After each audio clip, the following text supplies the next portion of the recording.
মৃত্যুর 40 দিন আগে মানুষ যে 3টি স্বপ্ন বারবার দেখতে পায়, 1 নাম্বার শর্ত হচ্ছে আপনি যদি দেখতে পান,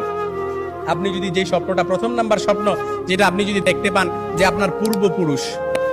পূর্বপুরুষ আত্মীয় স্বজন যারা ইন্তেকাল করছে তারা আপনাকে ডাকতেছে, তারা আপনাকে ডাকতেছে, হাহাকার করতেছে, তাদের কাছে চলে যাওয়ার জন্য ডাকতেছে, কিংবা তাদেরকে বেশি বেশি স্বপ্ন দেখতেছেন, তখন মনে করবেন যে আপনার মৃত্যুর সময় ঘনিয়ে এসেছে। তবে এটাই যে খুব একেবারে বুঝার বিষয় এরকম কিন্তু নয়, কিছু বিষয় রেয়ার থাকতে পারে। তখনই আপনি আল্লাহর কাছে সাহায্য প্রার্থনা করবেন, আল্লাহর কাছে বেশি বেশি ক্ষমা চাইবেন। দ্বিতীয় নাম্বার যে স্বপ্নটা সেটা হচ্ছে আপনি যদি স্বপ্নে দেখেন যে আপনার বুক থেকে একটা পাখি বের হয়েছে আর এটা ছটফট করতে করতে আসমানের দিকে চলে গেছে, সাইয়েদনা আলী রাদিয়াল্লাহু তাআলা থেকে